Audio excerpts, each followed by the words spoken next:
पुराणों के अनुसार पूर्व काल में शिलाद नाम के एक ऋषि मुनि थे। वो ब्रह्मचारी थे। ब्रह्मचर्य का पालन करते करते शिलाद ऋषि मुनि को बुढ़ापा आ गया। अब उनके मन में एक भय सताने लगा। भय यह था कि बिना संतान उनकी मृत्यु के बाद उनका वंश समाप्त हो जाएगा। इसलिए उन्होंने अपने वंश को आगे बढ़ाने के लिए इंद्रदेव की कठोर तपस्या करने का निश्चय किया। एक दिन इंद्रदेव उनकी भक्ति से प्रसन्न होकर प्रकट हुए। हे मुनिवर, मैं आपकी भक्ति से अत्यंत प्रसन्न हूँ। मांगो, आपको क्या वर चाहिए? इंद्रदेव, मुझे वरदान दीजिए कि मुझे ऐसे पुत्र की प्राप्ति हो जिसे मृत्यु छू भी ना सके। मुनिवर, ऐसा पुत्र देने में तो मैं असमर्थ हूँ।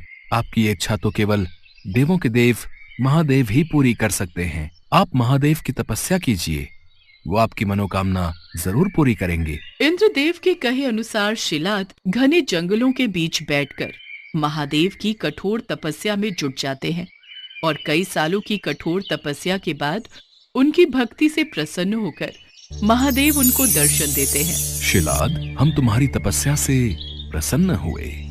कहो, तुम क्या वर मांगना चाहते हो? हे प्रभु, मुझे आपके समान ही पुत्र चाहिए, जो कि अयोनिजा हो और जिसको मृत्यु छू भी ना पाए। ये सुनकर महादेव मुनि शिलाद से बोले, हे मुनिवर, यूं तो मैं सारे जगत का पिता हूँ, फिर भी तुम मेरे पिता बनोगे। मैं तुम्हारा अयोनिज पुत्र होऊंगा तथा मेरा नाम नंदी होगा। इसके बाद महादेव अंतर्ध्यान हो गए। फिर ऋषि मुनि भी खुशी खुशी अपनी कुटिया में चले गए। कुछ समय बाद शिलाद भगवान शिव के नाम से यज्ञ कर रहे थे। उसी यज्ञ कुंड से एक बालक उत्पन्न हुआ।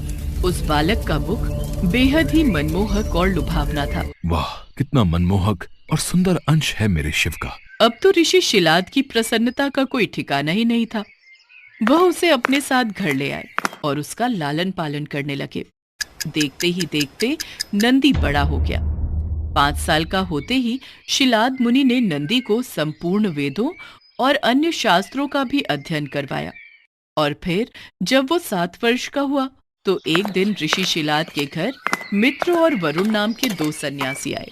ऋषि शिलाद की आज्ञा से नंदी ने दोनों सन्यासियों का खूब आदर सत्कार किया, उन्हें भोजन कराया। खाइए मुनिवर, खाइए। अगर आपको किसी और चीज की भी आवश्यकता है तो मुझे बताइए। नहीं नहीं, हमारा पेट भर गया। हमें और कुछ नहीं चाहिए। आपका बहुत बहुत शुक्रिया।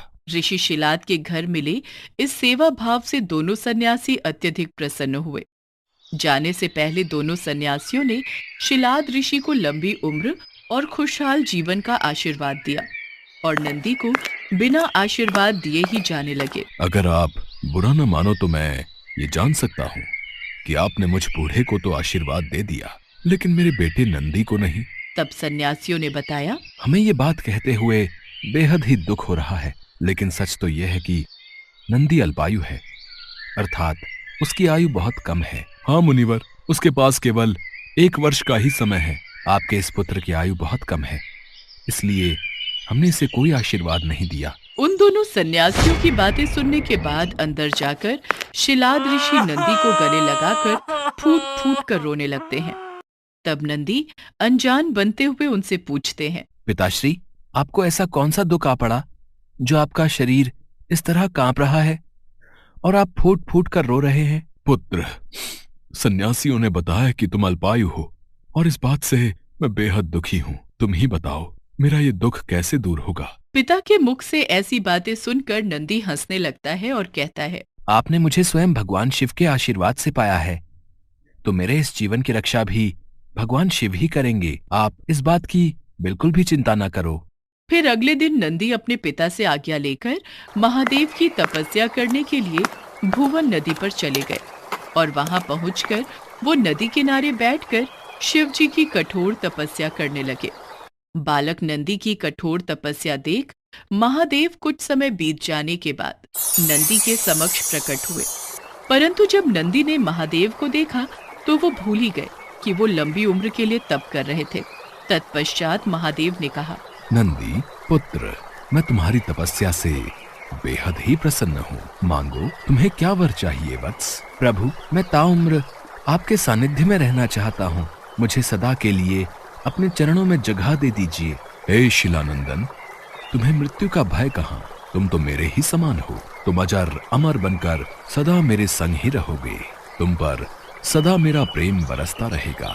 मेरी कृपा से तुम पर जन्म मृत्यु अपना प्रभाव नहीं डाल सकेंगे।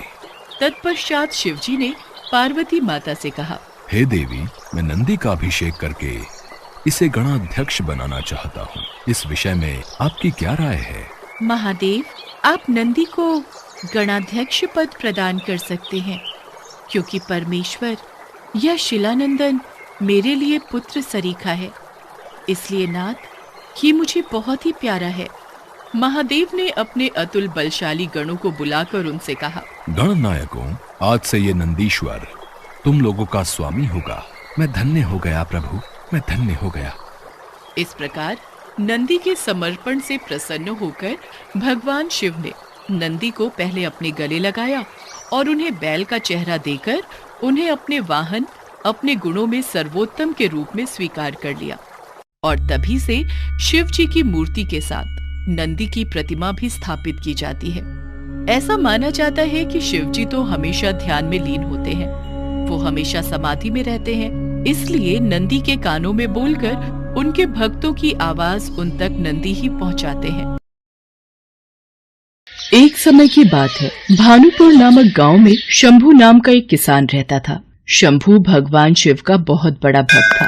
रोजाना सुबह उठकर भगवान शिव के मंदिर में जाना और शिव जी की मूर्ति के साथ शिवलिंग की पूजा करना उसका नियम था। शंभू के पास मोती नाम का एक पालतू बैल था, जिससे शंभू अपने खेत में हल जोतता था। मोती शंभू के लिए मानो तो परिवार का सदस्य ही था। माधवी, ये देखो, आज मैं अपने मोती के लिए कितनी हरी हरी घास और चारा लाया हूँ, पर ये मोती है कहाँ? खूंटी से तो बंधा नहीं हुआ है। कस्तूरी ले गई है उसे घुमाने। मोती की आदत को बिगाड़ दिया है तुम्हारी बिटिया ने, और मोती भी कम नहीं है। जब तक शाम के वक्त कस्तूरी उसे पूरे गांव में घुमाने ना ले जाए, उसे भी चैन नहीं आता। लो, आ गई तुम्हारी लाडली। बापू, मोती को बहुत जोरों की भूख लगी है, आप क्या लाए हो? ये देख, मैं अपने मोती के लिए हरी हरी घास, पेड़ पौधों की टहनियाँ और सूखा चारा लाया हूँ। ये ले मोती बेटा, आराम से खा।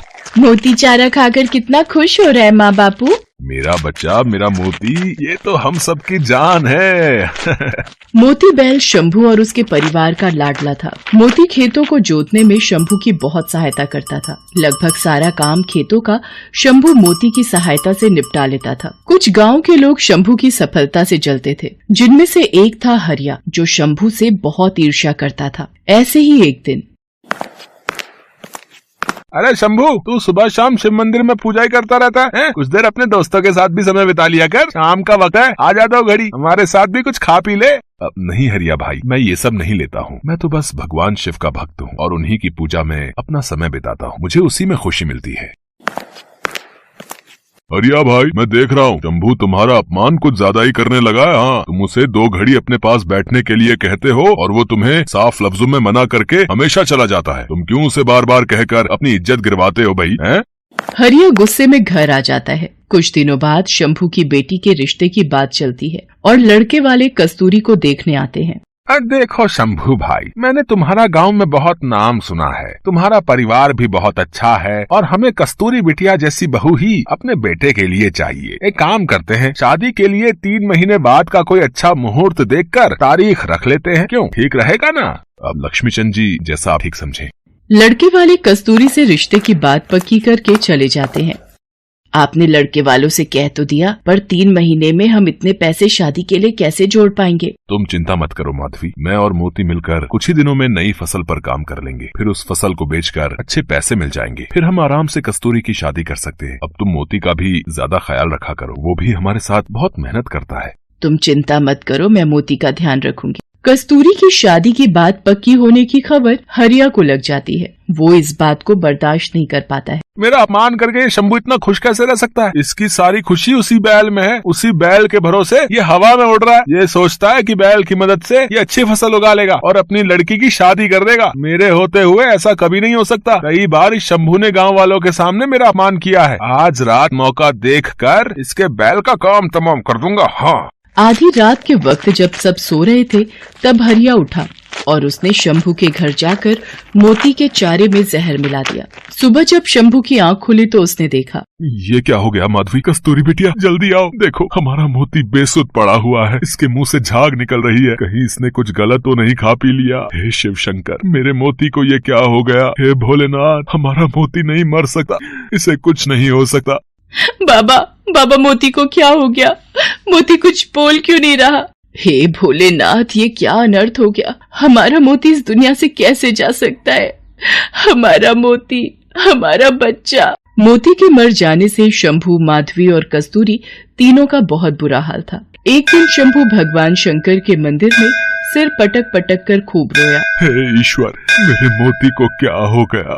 मुझे मेरा मोती वापस दे दो प्रभु। मैंने आपकी हमेशा सच्चे मन से पूजा की है, मेरे मोती को आप ऐसे नहीं छीन सकते। यदि मैंने सच्चे मन से आपकी पूजा की है तो प्रभु मेरे दुख दूर करो, मेरे मोती को वापस भेज दो प्रभु।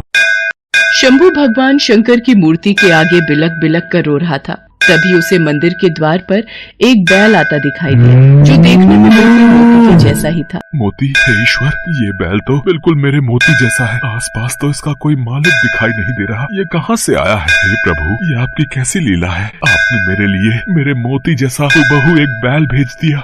शंभू भगवान शंकर का आशीर्वाद मानकर खुशी खुशी उस बैल को घर ले आता है और आकर सारी बात माधवी और कस्तूरी को बताता है। बाबा, ये बैल तो बिल्कुल हमारे मोती जैसा है। मुझे तो ऐसा लगता है भगवान शंकर ने हमारे मोती को वापस भेज दिया है। देखो बाबा, ये मुझे पहचानता है, मेरे हाथों से चारा भी खा रहा है। हे शिव शंकर, आपने इस बैल को भेजकर हमारे सारे दुख दूर कर दिए, वरना मोती के बिना तो हम बिल्कुल अकेले हो गए। मोती के रूप में उस बैल के आ जाने से शंभू की सारी परेशानी दूर हो गई थी। मानो उस बैल में ऐसा क्या जादू था कि मोती जब शंभू के साथ उस बैल से हल जोतता तो मिनटों में काम पूरा हो जाता। कुछ ही दिनों में शंभू के खेत फसल से लहराने लगे। फसल पककर तैयार हो गई। शंभू ने उसे अच्छे दामों में बाजार में बेच भी दिया। कस्तूरी की शादी के दिन नजदीक आ रहे थे।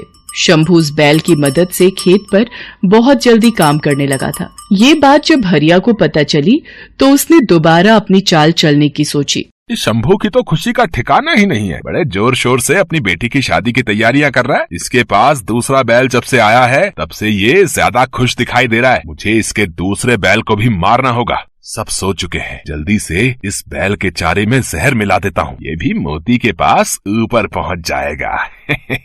हरिया जैसे ही उस बैल के पास जाता है, बैल मानो किसी जादुई शक्ति से अपनी रस्सी खोल लेता है और हरिया के पीछे भागने लगता है। हरिया चिल्लाता है, कोई बचाओ, बचाओ, मुझे ये बैल मार देगा, मुझे मार देगा, मुझे माफ कर दो, मुझे माफ कर दो, मैं ऐसी गलती दोबारा नहीं करूँगा। मोती बेटा रुक जाओ, हरिया के पीछे मत भागो।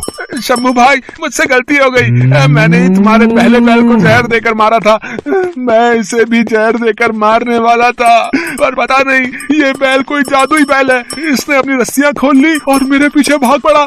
इससे कहो मुझे माफ कर दे, मैं आज के बाद कभी भी किसी के साथ गलत नहीं करूँगा।